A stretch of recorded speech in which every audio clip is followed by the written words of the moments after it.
கருவேலம்பட்டி கிராமத்தோட எல்லையில இருக்கிற அந்த மயான கரரோடு சூரியன் மறைஞ்சி இருட்டு மெதுவா இறங்குற அந்த சாயங்காலம் 6:30 மணி. சுத்தி இருக்கிற கருவேல மரங்கள்ல ஒரு சின்ன இலக்கூட அசையல. வழக்கமா சத்தம் போடுற வவ்வால்கள் கூட இன்னைக்கு ஏதோ ஒரு பயத்துல வாய மூடிக்கிட்டு இருக்கு. நம்ம மூச்சு விடுற சத்தம் நமக்கே கேட்குற அளவுக்கு அந்த இருட்டில் ஒரு மயான நிசப்தம். அப்போ திடீர்னு காத்துல ஒரு பெரிய மாற்றம். சில்லீர்னு ஒரு சில்னஸ் அந்த ரோட்ல பரவுது. முதுகுக்கு பின்னாடி ஒரு பெரிய ஐஸ் கட்டி வச்ச மாதிரி வரைஞ்சு போற குளிர். அதோட சேர்ந்து ஒரு கும்முன்னு வாசனை காத்துல கலந்துக்கிட்டு வருது. சுத்தமான ஜவ்வாது கலந்த விபூதி வாசனை. ஆள் நடமாட்டமே இல்லாத அந்த இருட்டு ரோட்ல, அதுவும் மயானத்துக்கு பக்கத்துல, திடீர்னு இந்த விபூதி வாசம் எப்படி வரும்? சரியா அந்த நேரத்துல ரோட்டோரமா இருட்டுல மூழ்கி இருக்கிற அந்த பாலடைஞ்ச மண்டபத்துல இருந்து ஒரு சத்தம் வருது. அது ஒரு பயங்கரமான மூச்சிறைப்போட சேர்ந்த இருமல் சத்தம். யாரோ ரொம்ப நாளா நெஞ்சில சளியோட மூச்சு விட முடியாம தொண்டையில ரத்தம் கட்டிக்கிட்டு உசுருக்காக திணற அந்த மரண ஓலம். அந்த மண்டபத்துக்குள்ள மனுஷங்க யாரும் இல்லை. ஆனா அந்த சத்தம் மட்டும் இருட்ட கிழிச்சுக்கிட்டு கேட்குது. அங்க தரையில கிடக்கிற ஒரு சின்ன கிழிசல் சிகப்பு பட்டு துணி மட்டும் காத்துல லேசா சொல்லண்டுகிட்டு இருக்கு. அதுல கோயில் முத்திரையான ஓம் பாதி கிழிஞ்ச நிலையில தெரியுது. அந்த பாலடைஞ்ச இருட்டுக்குள்ள மூச்சு திணறிட்டு இருக்கிறது யாரு? கோயிலுக்குள்ள இருக்க வேண்டிய அந்த சிகப்பு துணி இந்த மயான ரோட்டுக்கு எப்படி வந்தது? இந்த எந்த கேள்விக்கும் பதில் தெரியாம, தனக்கு என்ன ஆபத்து காத்துக்கிட்டு இருக்குதுன்னு கொஞ்சம் கூட உணராம, தன்னோட சைக்கிளை மிதிச்சுக்கிட்டு ஒருத்தன் அந்த இருட்டான பாதையை நோக்கி வந்துகிட்டு இருக்கான். கருவேலம்பட்டி கிராமத்துல காலையில 5 மணிக்கே வெடிச்சிடும். பனி விலகிறதுக்கு முன்னாடியே அந்த ஒரு டீ கடையில ரேடியோ சத்தம் லேசா கேட்க ஆரம்பிக்கும். அந்த ஊர்ல இருக்கிற சின்ன சின்ன சத்தோஷங்கள்ல ஒண்ணு நம்ம வேலுவோட சைக்கிள் பெல் சத்தம். Drink drink drink drink. Velu இந்த ஊரோட போஸ்ட்மேன். அவனை பொறுத்த வரைக்கும் தபால் கொடுக்கறது வெறும் வேலை இல்லை, அது அவனோட வாழ்க்கை. தினம் காலையில அந்த பழைய காக்கி சட்டையை மாட்டிக்கிட்டு, அந்த பழைய பேகை தோல்ல தொங்க விட்டுக்கிட்டு அவன் வருவான். அந்த பைக்குள்ள ஏகப்பட்ட பேரோட எதிர்பார்ப்புகள் இருக்கும். அவன் சைக்கிளை மிதிக்க ஆரம்பிச்சானா தெருவில் போற வரவங்க எல்லாரும் அவனுக்கு ஒரு வணக்கம் சொல்லாம போக மாட்டாங்க. அன்னைக்கு காலையில வேலுவோட சின்ன ஓட்டு வீட்டில் ஃபில்டர் காஃபி வாசம் கமகமன்னு வீசுது. அடுப்படையிலிருந்து அவனோட ஒய்ஃப் வள்ளி காஃபி பறக்க ஒரு டம்ளர்ல காஃபி எடுத்துட்டு வந்து அவன்கிட்ட கொடுத்தாங்க. வேலு அந்த காஃபியை வாங்கும் போதே அவளோட முகம் கொஞ்சம் வாடி இருக்கிறது அப்படிங்கிறது தெரிஞ்சுது. ஏங்க, நேத்து பூரா வெயில் அலைஞ்சிங்க, முகையெல்லாம் அப்படியே கருத்து போச்சு, உடம்பும் ஒரு மாதிரி சூடா இருக்கு, இன்னைக்கு ஒரு நாள் லீவ் போடக்கூடாதா அப்படின்னு ஒரு அக்கறையோட கேட்டாங்க. அவங்களோட குரல்ல அவன் மேல இருந்த ஒரு உண்மையான அக்கறையும் கவலையும் ரொம்ப தெளிவா தெரிஞ்சுது. வேலு அந்த சூடான காஃபியை ஒரு வாய் குடிச்சுக்கிட்டு லேசா சிரிச்சான். அது எப்படி வள்ளி முடியும்? நான் இன்னைக்கு லெட்டர் கொடுக்கலனா பட்டணத்துல வேலை பார்க்குற தம் பையன்கிட்ட இருந்து காசு வந்திருக்கான்னு அந்த மொத்தமா பாட்டி வாசல்லையே காத்துக்கிட்டு இருப்பாங்க. அவங்களுக்கு பதில் சொல்ல முடியுமா? டியூட்டி முக்கியம் இல்லையா அப்படின்னு சொல்லிட்டு சைக்கிள் எடுத்துட்டு வெளியே கிளம்புனான். வள்ளி வாசப்படி வரைக்கும் வந்து, சரி, மதியத்துக்கு மேல ரொம்ப வெயில் அடிக்கும், தொப்பியை மறக்காம போட்டுக்கோங்க, சீக்கிரம் வீட்டுக்கு வந்துருங்க அப்படின்னு சொல்லிட்டு வழி அனுப்பி வச்சா. அவங்க 2 பேருக்கு இடையில இருக்கிற இந்த சின்ன சின்ன பேச்சுகள் ஒரு பெரிய அன்பும், ஒருத்தரை சார்ந்து இருக்கிற அந்த ஆழமான உறவும் எப்பவுமே ஒளிஞ்சிருக்கும். வேலு நேரா தபால் நிலையத்துக்கு போனா. அங்க இருக்கிற லெட்டர்களை எல்லாம் தெருவாரியா பிரிச்சு எடுத்துக்கிட்டான். அப்படியே ஊருக்குள்ள ஒவ்வொரு வீடா போய் கொடுக்க ஆரம்பிச்சான். படிக்க தெரியாத வயசானவங்களுக்கு லெட்டரை படிச்சு காட்டுறதுல இருந்து முதியோர் உதவித்தொகைய அவங்க கையில பத்திரமா கொண்டு போய் சேர்க்கிற வரைக்கும் வேலுதான் அந்த ஊருக்கு எல்லாமே. வேலைக்கு நடுவுல கொஞ்சம் இளைப்பாறலாம் அப்படின்னு முத்தையா டீ கடை பக்கம் போனான் வேலு. டீ கடையில ஊர் ஆளுங்க 4-5 பேர் வட்டமா உட்காந்துக்கிட்டு சூடா டீ குடிச்சுக்கிட்டு பேசிட்டு இருந்தாங்க. அவங்க பேச்சு குரல் கொஞ்சம் சத்தமாவே கேட்டுது. என்ன இருந்தாலும் அந்த சாமிநாதாயிரு அப்படி பண்ணியிருக்க கூடாதுப்பா. இத்தனை வருஷமா கோயிலுக்கு பூஜை பண்ணிட்டு கடைசியில கோயிலுக்கு வந்த அந்த தகை நகையை திருடிட்டு இருப்பாரு. மானத்துக்கு பயந்து அந்த பழைய மண்டபத்திலேயே மனுஷன் நாண்டுகிட்டாரு. குடும்பத்தையே நடுத்தரில் விட்டுட்டு போயிட்டாரு பாரு அப்படின்னு ஒரு பெரியவர் ரொம்ப கோமா சொன்னாரு. அதை கெட்டதும் வேலுவோட நெஞ்சுக்குள்ள சுருக்குன்னு ஒரு வழி வந்துச்சு. சாமிநாத ஐயர் அந்த ஊர்கோயிலோட அர்ச்சகர். 2 வாரத்துக்கு முன்னாடி தான் அந்த பாழடைஞ்ச மண்டபத்துல அவரு பிணமா தூங்குனாரு. ஊரே அவரை திருட அப்படின்னு சொல்லி பழி சொல்லிச்சு. ஆனா வேலுவோட மனசுல மட்டும் அதை ஏற்றுக்கவே இல்லை. வேலுவுக்கு கடந்த காலத்தில் நடந்த சில விஷயங்கள் நல்ல ஞாபகத்தில் இருக்கு. மற்றவங்க எல்லாம் வேலுவை வெறும் ஒரு லெட்டர் கொடுக்குற வேலைக்காரனா பார்த்தப்போ, ஐயர் மட்டும்தான் அவனுக்கு ஒரு மனுஷனா மரியாதை கொடுத்தாரு. வெயில் காலத்துல சுட்டெரிக்கிற வெயில்ல வேலு லெட்டர் கொடுக்க போகும்போது, "பாப்பா வேலு, வெயில்ல ரொம்ப அலையிற, உக்காரு, இந்தா கொஞ்சம் மோர் குடி" அப்படின்னு அன்பா உபசரிப்பாரு. அவர் கண்ணுல எப்பவும் ஒரு நேர்மை இருக்கும். அப்படிப்பட்ட ஒரு நல்ல மனுஷன் கண்டிப்பா அந்த திருட்டு தப்ப பண்ணியிருக்க மாட்டாரு அப்படின்னு வேலுவுக்கு ஒரு ஆழமான நம்பிக்கை. ஐயா ரொம்ப நல்லவருங்க. அவரு கண்டிப்பா அந்த நகைய திருடியிருக்க மாட்டாருங்க. இதுல ஏதோ தப்பு இருக்கு அப்படின்னு வேலு மெதுவா சொன்னான். ஆனா, அங்க இருந்தவங்க யாரும் அத காது குடுத்து வாங்குற நிலைமையில இல்ல. "உனக்கு என்னப்பா தெரியும்? பணம்னா பணம் கூட வாய திறக்கும். நீ பாட்டுக்கு லெட்டர குடுத்துட்டு போவியா? இதெல்லாம் உனக்கு எதுக்கு?" அப்படின்னு அந்த பெரியவர் கிண்டலா சொல்லி சிரிச்சாரு. வேலுவுக்கு அதுக்கு மேல அவங்க கிட்ட பேச எதுவும் இல்ல. அமைதியா தன்னோட டீய குடிச்சு முடிச்சான். காலி கிளாஸ பெஞ்ச் மேல வச்சுட்டு, தோள்ல இருந்த போஸ் பைய சரி பண்ணிக்கிட்டான். "சரி, இன்னும் மேல தெருவுல கொஞ்சம் லெட்டர் குடுக்க வேண்டியிருக்கு" அப்படின்னு தனக்குத்தானே சொல்லிக்கிட்டு சைக்கிள நோக்கி நடந்தான். சூரியன் மெதுவா உச்சிக்கு வர ஆரம்பிச்சது. வேலுவோட இன்னொரு சாதாரண நாள் எந்த ஒரு பெரிய மாற்றமும் இல்லாம வழக்கம் போல தன்னோட பாதையில நகர ஆரம்பிச்சது. வெயில் தாழ்ந்து சாயங்காலம் மணி 6 போது கருவேலப்பட்டு கிராமத்துல மேல தெருவுல கடைசி லெட்டரையும் கொடுத்து முடிச்சுட்டு வேலு தன்னோட வீட்டுக்கு திரும்பி வந்துகிட்டு இருந்தான். தோல்ல தொங்குன தபால் பை இன்னைக்கு ரொம்ப கனமா இருக்கிற மாதிரி அவனுக்கு தோணுச்சு. அவனோட உடம்பு முழுக்க அலைஞ்ச அசதி இருந்தாலும் காலையில டீ கடையில் நடந்த அந்த சம்பவம் அவனோட மனசை உறுத்திக்கிட்டே இருந்தது. சாமிநாதையர் செத்து 2 வாரமாச்சு. ஆனா அவர் நேத்து தான் உயிரோட இருந்த மாதிரி அவரோட ஞாபகங்கள் வேலுவை சுத்தி சுத்தி வந்தது. வீட்டு வாசல்ல வந்து தன்னோட பழைய சைக்கிளை நிறுத்தினான். ஸ்டாண்டு போடும்போது தற்செயலா அவனோட பார்வை அந்த பின் சக்கரத்துல பட்டது. சைக்கிளோட செயின் பக்கத்துல ஒரு சின்ன கிழிஞ்ச சிகப்பு பட்டு துணி சுத்திக்கிட்டு இருந்தது. இது எப்போ சக்கரத்துல மாட்டுச்சு? ரோடு பூரா குப்பையும் குளமா கிடக்கு. ஆ? அப்படின்னு தனக்குத்தானே முணுமுணுத்துக்கிட்டு அந்த துணியை லேசா இழுத்து கையில் எடுத்தான். அந்த துணியை கையில் எடுத்த அடுத்த நிமிஷம் ஜவ்வாது வாசம் கலந்த விபூதி வாசனை அவனோட மூக்கத் தொலைச்சது. சாதாரண விபூதி வாசனை இல்லாது, நேத்து இருட்டுல மயானக்கரை ரோட்ல அடிச்ச அதே உக்கிரமான வாசனை. வேலுவுக்கு உடம்பெல்லாம் லேசா செலுத்து போச்சு. கையில ஏதோ நெருப்ப தொட்ட மாதிரி ஒரு சுருக்குன்னு வலி. நேத்து நைட்டு நடந்த அந்த மயக்கமும் பயமும் மறுபடியும் அவனோட மூளைக்குள்ள வந்து போச்சு. அந்த துணியை அப்படியே வாசல்ல தூக்கி போட்டுட்டு முகம் கழுவ வேகமா போயிட்டான். ஆனா அவனுக்கு தெரியாது, தான் வாசல்ல தூக்கி போட்ட அந்த துணியோட சேர்த்து ஒரு பெரிய விபரீதத்தையும் வீட்டுக்குள்ள கூட்டிட்டு வந்துட்டோம் அப்படின்னு. வேலு வீட்டுக்குள்ள போனான். தன்னோட சட்டையை கலட்டி போட்டான். ஒரு பெருமூச்சோட சேர்ல உட்காந்தான். அவனோட நெஞ்சு இப்பவும் படபட நடிச்சுட்டு இருந்தது. வேலு உள்ள வரதை கவனிச்சதும் சமையல் அறையில இருந்து அவனோட வைஃப் வள்ளி அவனுக்காக ஒரு டம்ளர்ல தண்ணி எடுத்துட்டு வந்தா.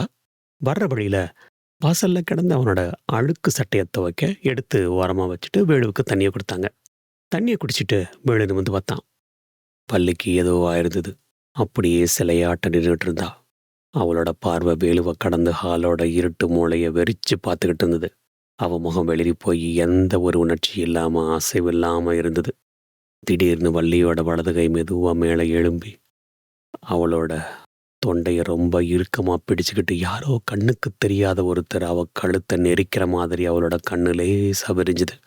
1 செகண்ட், 2 செகண்ட், அந்த சின்ன ஓட்டு வீடே ரொம்ப அமைதியா இருந்தது. சுவத்துல ஓடுற பள்ளி சத்தம் கூட அப்ப கேட்கல. அப்போ அவளோட தொண்டைக்குள்ள இருந்து ஒரு சத்தம் வந்தது. வேலுவோட இதயம் ஒரு நிமிஷம் நின்னு போச்சு. அது வள்ளியோட குரலை இல்ல, ஒரு வயசான ஆம்பளையோட குரல். நெஞ்சு நிறைய சளியோட மூச்சு விட முடியாம உசுருக்காக திணற ஒரு மரண ஓலம் அது.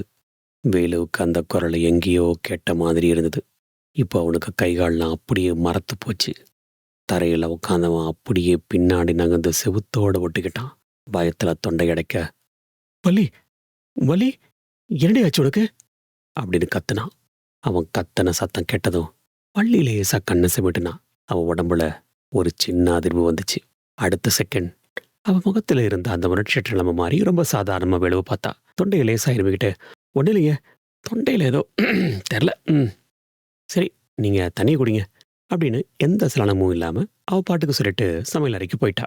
அவளுக்கு தான் இப்போ என்ன செஞ்சோம் அப்படிங்கிறது கொஞ்சம் கூட ஞாபகத்தில் இல்லை அப்படின்னு வேலுவுக்கு நல்லா புரிஞ்சுது. ஆனா வேலுவுக்கு இப்போ உடம்பெல்லாம் நடுங்க ஆரம்பிச்சது. அவளுக்குள்ள இருந்த அந்த குரல், அந்த மரண இருமல், அவனோட காதுக்குள்ள இன்னும் ஒரு ரீங்காரம் மாதிரி கேட்டுக்கிட்டு இருந்தது. அன்னைக்கு நைட்டு 11 மணி ஆச்சு. ஊரே அடங்கி இருட்டுல மூழ்கிடுச்சு. வள்ளி பாயில படுத்து ஆழ்ந்த தூக்கத்துல இருந்தா. ஆனா வேலுவால கண்ணை மூடவே முடியல. பக்கத்துல படுத்து தூங்குற தன்னோட மனைவியை பார்க்கவே அவனுக்கு பயமா இருந்தது. ஏன்னா அவளுக்குள்ள இப்போ ஒளிஞ்சுகிட்டு இருக்கிறது அவளோட உசுறுதானா, இல்ல வேற ஏதாவதான்னு அவனுக்கு தெரியல. இப்போ திடீர்னு அந்த சின்ன வீட்டுக்குள்ள குளிர் பரவ ஆரம்பிச்சது. கூடவே ஜவ்வாது விபூதி வாசமும் கலந்து லேசா வீச ஆரம்பிச்சது.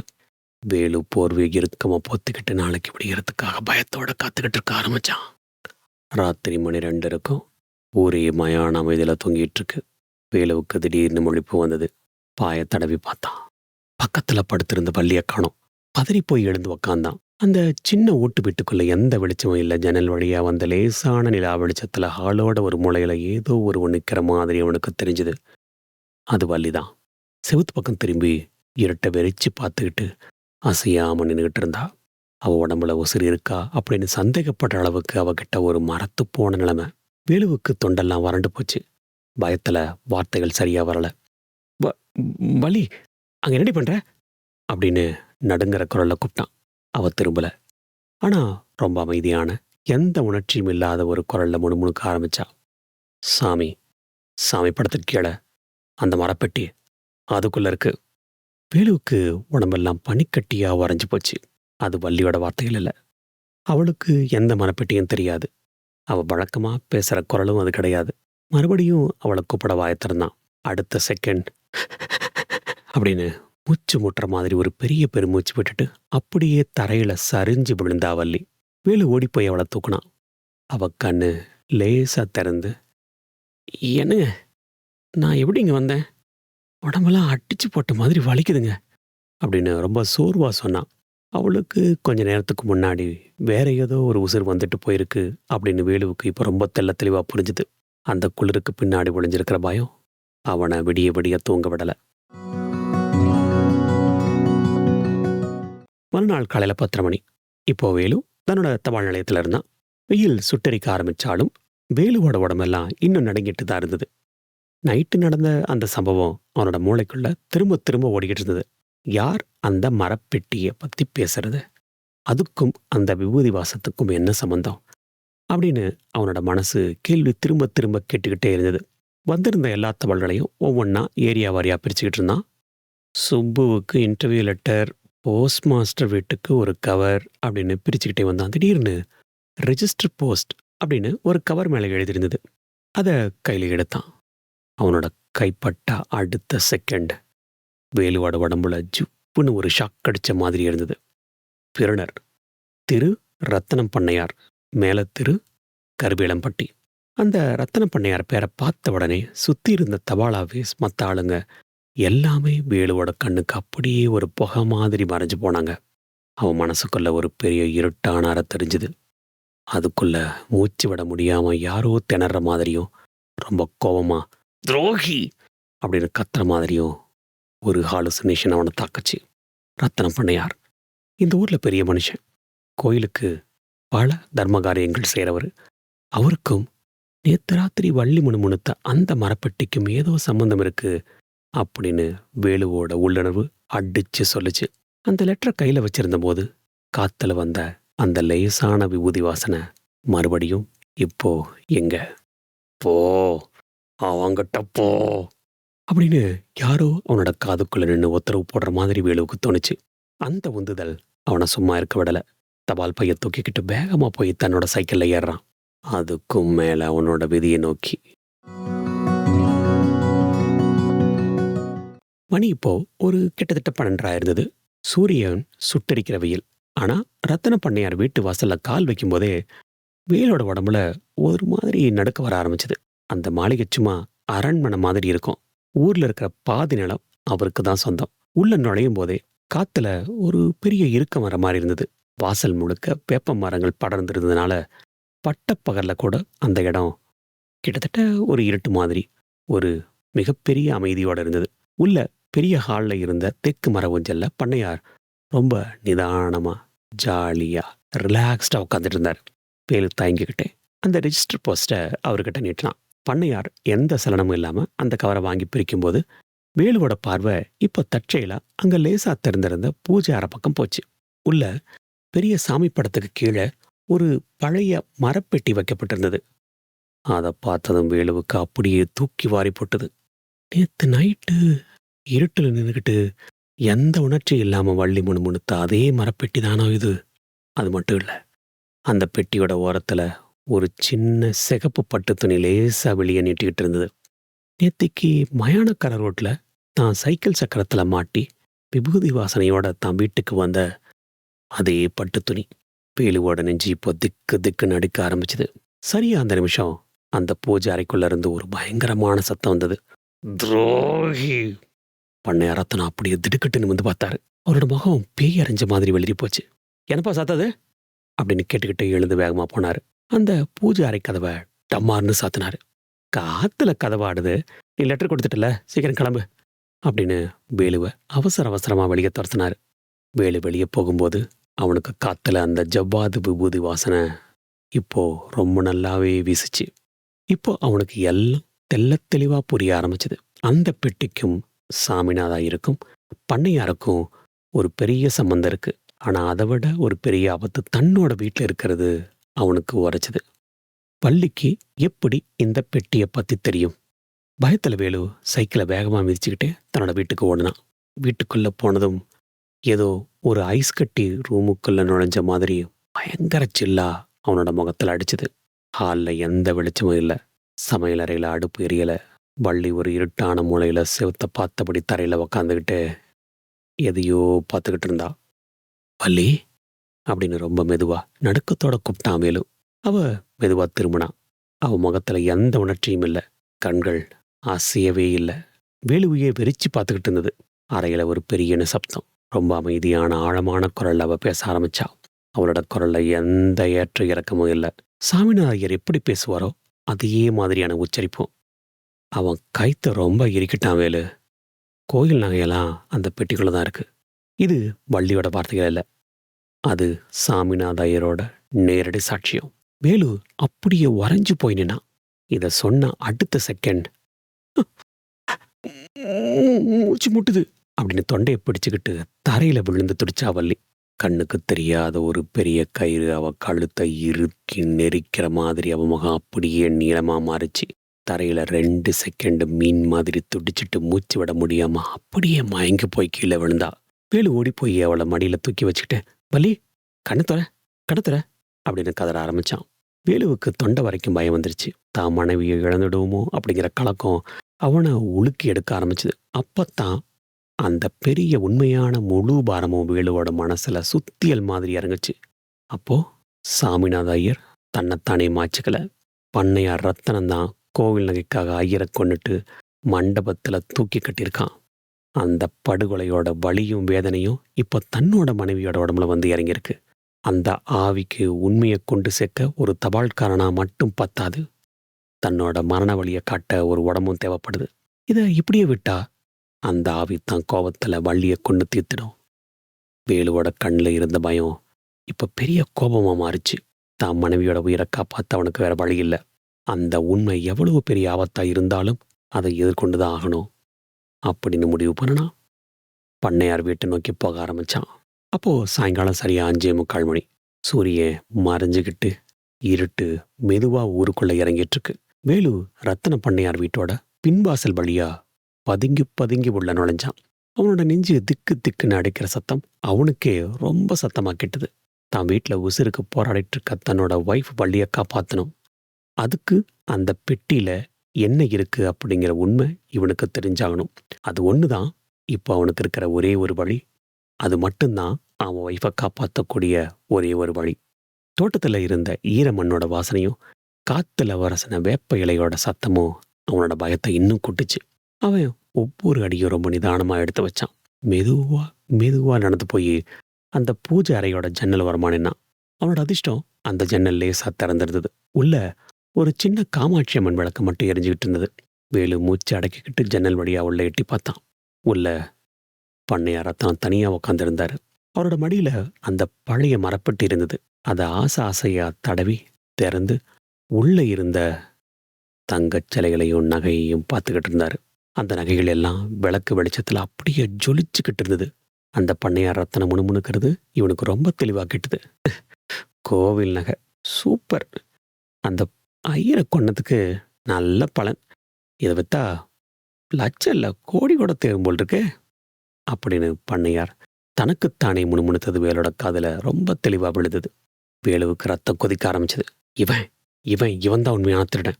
இதனாலதான் என் பொண்டாட்டி இப்ப வழியில துடிக்கிறா அப்படின்னு அவனுக்கு கோபம் தலைக்கேற ஆரம்பிச்சது. சரியா அந்த நேரத்தில் அவனோட பார்வை அந்த பெட்டியோட ஓரத்துல பட்டது.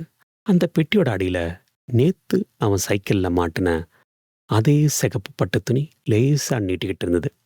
உண்மையை ஊருக்கு நிரூபிக்க இது ஒண்ணு போதும் அப்படின்னு வேலு ஒரு முடிவுக்கு வந்தான்.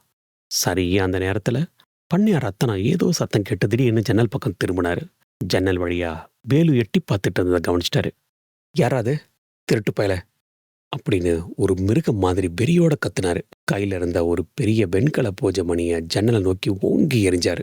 வேலு பதறி அடிச்சுக்கிட்டு அங்கிருந்து ஓட திரும்பினான். ஆனா அவனோட கால் தரையில விட்டு ஒரு இன்ச்சு கூட நகரல.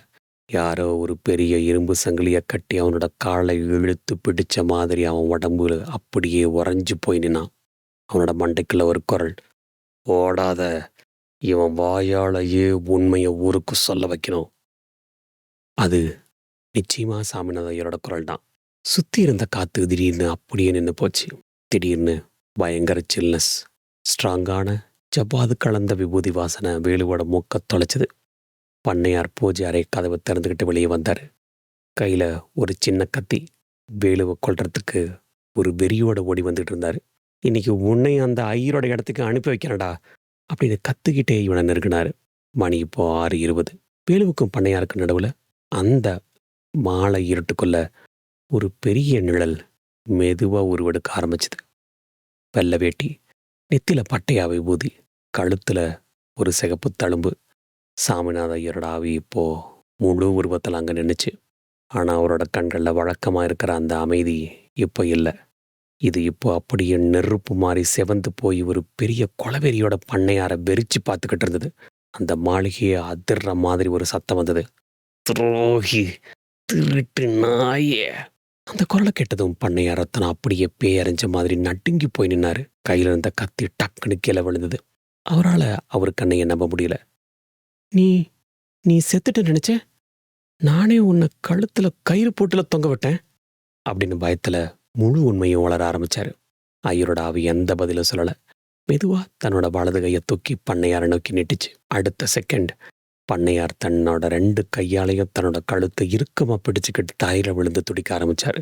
கண்ணுக்கு தெரியாத ஒரு பெரிய கயிறு அவரோட கழுத்தை நெருக்கிற மாதிரி அவரோட மூச்சு முட்டுது. வாயில இருந்து நுரைதல்ல, கைகாலை உதறிக்கிட்டே தரையில மீன் மாதிரி உருள ஆரம்பிச்சாரு. நேத்து ராத்திரி வேலுவோட வீட்டில் அவனோட மனைவி வள்ளி எப்படி மூச்சு திணறி துடிச்சாலோ அதே மரண வழி இப்போ ரத்தனம் பண்ணையாருக்கு. அவரோட கண்ணு பிதுங்கி தொண்டையில இருந்து சளி அடைச்ச மாதிரி கர்ற கர்றன்னு மரண ஓலை மட்டும் கேட்டுக்கிட்டு இருந்தது. வேலு அப்படியே செவுத்தோட செவுரா உறைஞ்சு போய் நின்னான். அப்போ சாமிநாத ஐயரோட ஆவி பண்ணையாரை விட்டுட்டு வேலுவை பார்த்து மெதுவா திரும்பிச்சு. அந்த உக்கரமான சிகப்பு கண்ணில் இப்போ ஒரு தெளிவான கட்டளை. அந்த பெட்டியை எடு அப்படின்ற குரல் வேலுவோட மனசுக்குள்ள இடி மாதிரி இறங்குச்சு. வேலுவுக்கு இப்போ என்ன செய்யணும் அப்படிங்கிறது தெல்ல தெளிவா புரிஞ்சுது. அந்த அவசரத்துலையும் இது வெறும் ஆவியோட பழிவாங்கல் படலை மட்டும் இல்லை, ஊர் முழுக்க கரைபிடிஞ்சு கிடக்கிற ஐயரோட பேருக்கு நியாயம் கிடைக்க வேண்டிய நேரம் இது. வேகமா ஓடி போய் அந்த மரப்பெட்டியை தன்னோட 2 கைகளையும் தூக்கினான். அந்த பெட்டியோட அடியில நேத்து நைட்டு மயானக்கரை ரோட்டோரம் அவன் சைக்கிள்ல பார்த்த அதே கிழிஞ்ச சிகப்பு துணி லேசா வெளியே தொங்கிக்கிட்டு இருந்தது. ஒரு பாதி. இது ஒண்ணு போதும் ஐயரே, இதை வச்சு எல்லாத்தையும் ஊருக்குள்ள நிரூபிச்சிடறேன் அப்படின்னு மனசுக்குள்ள சொல்லிட்டு வாசல் உனக்கு திரும்பினான். சரியா அதே நேரத்துல பண்ணையாரோட சத்தம் கேட்டு தோட்டத்துல இருந்த அடியாட்கள் 2 பேர் ஒரு பெரிய அருவாளோட உள்ள ஓடி வந்தாங்க. யாராவது பெட்டி கிளவிடா அப்படின்னு கத்திக்கிட்டே வேலுவை வெட்ட பாஞ்சாங்க. வேலு பயத்துல அலற வாய் திறக்கிறதுக்குள்ள கண்ணுக்கு தெரியாத ஒரு பெரிய புயல் காத்து மாதிரி ஒரு அமானுஷ சக்தி அந்த அடியாளுங்களை தூக்கி அடிச்சுது. அவங்க 2 பேரும் காத்துல பறந்து போய் செவுத்துல மோதி அப்படியே மயங்கி போய் கீழே விழுந்தாங்க. ஐயரோட ஆவி வேலுக்குள்ள ஒரு பெரிய கவசமா நிக்குது அப்படிங்கிறது அவனுக்கு புரிஞ்சுது. இப்போ மணி 6:30. வானம் இருட்டி ஊருக்குள்ள பனி இறங்க ஆரம்பிச்ச நேரம். வேலு தன்னோட சைக்கிளை கூட எடுக்கல. பெட்டியை நெஞ்சோட அணைச்சுக்கிட்டு தெருவில் இறங்கி ஓட ஆரம்பிச்சான். பின்னாடி இருந்து பண்ணையார் தட்டுத்தனு மாதிரி எழுந்துட்டு, ஏய் அவனை புடிங்கடா, தப்பிக்க விடாதீங்கடா அப்படின்னு கத்துனாரு. ஆனா வேலுவோட கால்கள் தரையில படுற உணர்வே அவனுக்கு தெரியல. அவனோட இலக்கு ஒண்ணே ஒண்ணுதான். நேரா ஓடி போய் நின்னுனோம் கருவேலம்பட்டி மாரியம்மன் கோயில். அந்த நேரத்துல ஊர் மக்கள் எல்லாரும் சாயங்கால பூஜைக்கு கோயில் மண்டபத்துல கூடியிருந்தாங்க. வேலு மூச்சு வாங்க ஓடி வந்து நேரா அந்த கோயில் கருவறை படிகள்ல தடுமாறி விழுந்தான். காப்பாத்துங்க, அந்த பண்ணையார் ரத்தனம் தான் எல்லாத்தையும் பண்ணான் அப்படின்னு சத்தமா கத்துறான். ஊர் மக்கள் எல்லாம் அதிர்ச்சியாகி என்ன நடக்குதுன்னு புரியாம அவனை சுத்தி நின்னாங்க. வேலு கொஞ்சம் கொஞ்சமா ஆசுவாசப்படுத்திக்கிட்டு தான் கையில இருந்த அந்த பழைய மரப்பெட்டியை காட்டினான். இதோ இதை பாருங்க, இதுல தான் காணாம போன கோயில் நகை சிலை எல்லாமே இருக்கு. சாமிநாத ஐயர் எந்த தப்பும் பண்ணல. நம்ம பண்ணையார தான் இந்த நகையெல்லாம் திருடிட்டு மாட்டிக்கிட்டதும் ஐயரை கொண்டுட்டாரு அப்படின்னு ஆக்ரோஷமா சொன்னான். மக்கள் எல்லாரும் அப்படியே ஸ்தம்பிச்சு போயிட்டாங்க. எனது நம்ம பண்ணையாரா அப்படின்னு ஒருத்தருக்கு ஒருத்தர் அதிர்ச்சியில முணுமுணுக்க ஆரம்பிச்சாங்க. சரியா அந்த நேரத்துல பண்ணையார் ரத்னா மூச்சு திணறிக்கிட்டே கூட்டத்துக்குள்ள ஓடி வந்தாரு. பொய் சொல்றான், இவன் தான் என் வீட்டுல அப்படின்னு ஏதோ வளர ஆரம்பிச்சாரு. வேலு கொஞ்சம் கூட தயங்காம அந்த பெட்டியோட அடியில சிக்கி இருந்த சிகப்பு பட்டு துணியை வேகமா இழுத்து காட்டினான். பொய்யா? இதை பாருங்க, இந்த கிழிஞ்ச துணியில இருக்கு இந்த கோயிலோட முத்திர பொய்யா அப்படின்னு கேட்கறான். அதை பார்த்ததும் பண்ணையாரோட மகன் அப்படியே பேரஞ்ச மாதிரி வெளிரி போச்சு. அப்பத்தான் அந்த பயங்கரம் நடந்தது. கோவில் மணி தானா டங்குன்னு உக்கரமா அடிக்க ஆரம்பிக்க காத்துல ஒரு பயங்கரமான ஜவ்வாது வாசனை ஊர் மக்கள் எல்லோரோட மூக்கையும் தொலைக்க ஆரம்பிச்சது. பண்ணையார் ரத்னம் காத்துல அப்படியே ஒரு 6 அடி உயரத்துக்கு தூக்கப்பட்டாரு. அவரோட கழுத்தை யாரோ ரொம்ப இறுக்கமா நெருக்கிற மாதிரி துடிச்சாரு. இப்ப காத்துல திடீர்னு உண்மைய சொல்லு அப்படின்னு ஒரு மரண ஓலம் கலந்த குரல் அங்கிருந்த எல்லாரோட காதலையும் தெளிவா விழுந்தது. பயத்துல வரைஞ்சு போன பண்ணையார் வேற வழியே இல்லாம நான் தான் நகையை திருடினேன், ஐயர் அதை பார்த்துட்டாரு, அதனாலதான் அவரை பிடிச்சு தூக்கி கட்டிட்டேன் அப்படின்னு உயிர் பயத்துல ஊர் முன்னாடி கதற ஆரம்பிச்சாரு. அடுத்த நிமிஷம் அவர் அப்படியே தரையில தூக்கி எறியப்பட்டாரு. சுத்தி இருந்த மக்கள் எல்லாம் இப்போ பயத்திலையும் அதிர்ச்சியிலையும் அப்படியே வரைஞ்சு போய் நின்னாங்க. அந்த இடமே இப்போ ஒரு மயான அமைதியா மாறிச்சு. அந்த ஜவ்வாது வாசனை இப்போ கொஞ்சம் கொஞ்சமா கரைய ஆரம்பிச்சது. உண்மைய ஊருலகத்துக்கு வெளிச்சம் போட்டு காட்ட நிம்மதியில வேலு அந்த பெட்டிய மெதுவா கீழே இறக்கி வச்சான். மறுநாள் காலையில ஒரு 10 மணி இருக்கும். கருவேலம்பட்டி கிராமத்து மேலத்தெரு ரொம்ப பரபரப்பா இருந்தது. பண்ணையார் ரத்னம் வீட்டு வாசல்ல போலீஸ் ஜீப் வந்து நின்று இருந்தது. நேத்து வரைக்கும் இந்த ஊர்லயே பெரிய மனுஷனா மழை வந்தவர், ஊருக்கே நியாயம் சொல்றேன் அப்படின்னு கர்வமா தெரிஞ்சுக்கிட்டு இருந்த மனுஷன் இன்னைக்கு தலை குனிஞ்சு கையில விலங்கோட போலீஸ் ஜீப் ஏறுறத ஊரே வேடிக்கை பார்த்துச்சு. அவரோட முகத்துல இப்போ எந்த கர்வமும் இல்லை, வெறும் மரண பயம் மட்டும்தான் ஒட்டிக்கிட்டு இருந்தது. நேத்து அவர் எக்ஸ்பீரியன்ஸ் பண்ண அந்த மரண பயம் இன்னமும் அவர் முகத்துல தெரிஞ்சுது. எல்லாத்த விட ஆச்சரியமான விஷயம் ஒன்று என்னன்னா, பண்ணையாரோட கழுத்துல இப்போ ஒரு பெரிய சிகப்பு தழும்பு, யாரோ ரொம்ப பலமா ஒரு கைத்தை வச்சு இருக்கிற மாதிரி அந்த தழும்பு தடிமனா தெரிஞ்சுது. இதை பார்த்ததும் எல்லாருக்கும் புரிஞ்சுது ஏன் பண்ணையார் இப்படி மரண பயத்தோடு இருக்கார் அப்படின்னு. ஊர் மக்களுக்கு ரொம்ப தெளிவா தெரிஞ்சுது அந்த காயம் எப்படி வந்திருக்கும் அப்படின்னு சொல்லி. அது சாமிநாத ஐயரோட சிக்னேச்சர். வேலு ஓரமா நின்று இதையெல்லாம் ரொம்ப அமைதியா பார்த்துக்கிட்டு இருந்தான். அவன் பக்கத்துல அவனோட வைஃப் வள்ளி நின்றுட்டு இருந்தாங்க. 2 நாளைக்கு முன்னாடி வரைக்கும் இருந்த அவளோட உடம்புல இருந்த அந்த மரண நடுக்கம் இப்போ சுத்தமா இல்லை. ஐயரு அனுபவிச்ச அந்த மூச்சு திணறல், அந்த பேய் விழிப்பு எல்லாமே இப்போ அவளை விட்டு நீங்கி முழுசா நார்மலுக்கு வந்துட்டா. தன்னோட வைஃபுக்கு அந்த அந்த பெரிய ஆபத்து நீங்கிருச்சு அப்படிங்கிற நிம்மதி வேலுவோட கண்ணில் இப்போ. அவனோட உடம்புல இருந்த பயம் இப்போ சுத்தமா காத்தோட கரைஞ்சு போச்சு. அப்போ கூட்டத்துல இருந்த சாமிநாத ஐயரோட மனைவி விசாலாட்சி அம்மா வெளியே வந்தாங்க. கண்ணீர் மல்க வேலு பக்கத்துல வந்து நின்னாங்க. அவங்க கண்ணுல இத்தனை நாளா இருந்த அந்த அவமானத்தோட வழி இப்போ இல்லை. என் புருஷன் மேல இந்த திருட்டு பொழி இப்போ முழுசா நீங்கிடுச்சுப்பா, இதுக்கு மேல நான் நிம்மதியா சாவேன் அப்படின்னு சொல்லிக்கிட்டு வேலுவை பார்த்து கையெடுத்து கும்பிட்டாங்க. வேலு பதறி போய் அவங்க கையை பிடிச்சு தடுத்தான். அம்மா, நான் ஒன்றும் பண்ணல, எல்லாம் ஐயரோட ஆத்மா பண்ணது. அவருக்கு உண்மையை சொல்ல ஒரு தபால்காரன் தேவைப்பட்டான், அந்த வேலையை மட்டும்தான் நான் பண்ணேன் அப்படின்னு ரொம்ப பணிவா சொன்னான். அன்னைக்கு சாயங்காலம் 6 மணிக்கு கருவேலம்பட்டி மாரியம்மன் கோவில்ல ஒரு விசேஷ பூஜை நடந்தது. பண்ணையார் வீட்டில இருந்து மீட்கப்பட்ட அந்த தங்க நகைகள் சிலைகள் எல்லாம் மறுபடியும் அம்பாளுக்கு சாத்தப்பட்டது. ஊரே விளக்கு வெளிச்சத்துல ரொம்ப மங்களகரமா ஜொலிச்சுக்கிட்டு இருந்தது. பூஜையெல்லாம் முடிஞ்சதும் வேலு தன்னோட தபால் பையை தூக்கிக்கிட்டு வீட்டுக்கு கிளம்புனான். வழியில மறுபடியும் அந்த பழைய மயானக்கர ரோடு, அந்த பாலடைஞ்ச மண்டபம். வழக்கமா அந்த இடத்த தாண்டும் போது வேலுவுக்கு உடம்பெல்லாம் சிலிர்க்கும். ஆனா இன்னைக்கு அங்க எந்த ஒரு இருட்டோ பயமோ இல்லை. காத்துல ஒரு இதமான ரொம்ப அமைதியான ஒரு தென்றல் மாதிரியான தன்மை இருந்தது. திடீர்னு வேலுவோட காதுல ஒரு மெல்லிய குரல் கேட்டது. ஆனா இந்த முறை அது பயமுறுத்துற மரண இருமல் சத்தம் இல்லை, ரொம்ப மென்மையான ஒரு பெரியவரோட ஆசீர்வாதம் மாதிரியான குரல். நன்றிடா மகனே, என் உசிறு இப்போ நிம்மதியா அடங்கிடுச்சு. வேலுவுக்கு அப்படியே மெய் செலுத்து போச்சு. திரும்பி பார்த்தான். அந்த பாழடைஞ்ச மண்டபத்துல ஒரு மெலிசான ஒளி தெரிஞ்சுது. அதே நேரத்துல பழைய ஜவ்வாது கலந்த விபூதியோட வாசனையும் வீசுச்சு. அந்த தெய்வீக சுகந்தத்துல வேலு தன்னையே மறந்தான். வேலு ஒரு சின்ன புன்னகையோட போயிட்டு வாங்க ஐயரே அப்படின்னு மனசுக்குள்ள சொல்லிக்கிட்டான். தன்னோட பழைய சைக்கிள் பெடலை மிதிச்சான். இப்போ என்னவோ அவனுக்கு அதை மிதிக்கிறதுக்கு ரொம்ப லேசாகவும் காத்துல பறக்கிற மாதிரி இருந்தது. இவ்வளோ நாளா ஐயரு தான் பின்னாடி உட்காந்துட்டு வந்தாரோ, அதனால தான் மிதிக்க கஷ்டமா இருக்கோ அப்படின்னு நினச்சிக்கிட்டு ஒரு சின்ன சிரிப்பு சிரிச்சான். அவனோட முதுகுக்கு பின்னாடி இருந்த அந்த பெரிய பாரம் முழுசா இறங்கிடுச்சு. கருவேலம்பட்டு கிராமம் மறுபடியும் தன்னோட பழைய அமைதிக்கு திரும்பிச்சு. ஆனா இனி யாராவது அந்த ஊர்ல ஒரு சின்ன தப்பு பண்ண நினைச்சா கூட கோவில் மணி தானா அடிக்கும் அப்படிங்கிற பயம் எல்லாரோட மனசுலயும் ஆழமா பதிஞ்சுது. எப்படி இருந்தது மக்களே இன்னைக்கு அந்த கதை? இது கதை மாதிரி இல்லாம நரேஷன் மாதிரி இல்லாம கொஞ்சம் மிக்ஸ்டு ஸ்டைலா சொல்ல ட்ரை பண்ணியிருக்கேன். எப்படி இருந்தது அப்படின்னு மறக்காம கீழே இருக்கிற கமெண்ட் பாக்ஸ்ல சொல்லுங்க. அப்புறம் என்ன, வழக்கமா சொல்றதான், மறக்காம லைக் பண்ணுங்க, சப்ஸ்கிரைப் பண்ணுங்க, கமெண்ட் பண்ணுங்க, உங்களோட ஃப்ரெண்ட்ஸ் அண்ட் ஃபேமிலிக்கு ஷேர் பண்ணுங்க. மீண்டும் ஒரு இன்ட்ரெஸ்டிங்கான ஹாரர் ஸ்டோரியில் சந்திப்போம். Until then, ta-da, bye-bye.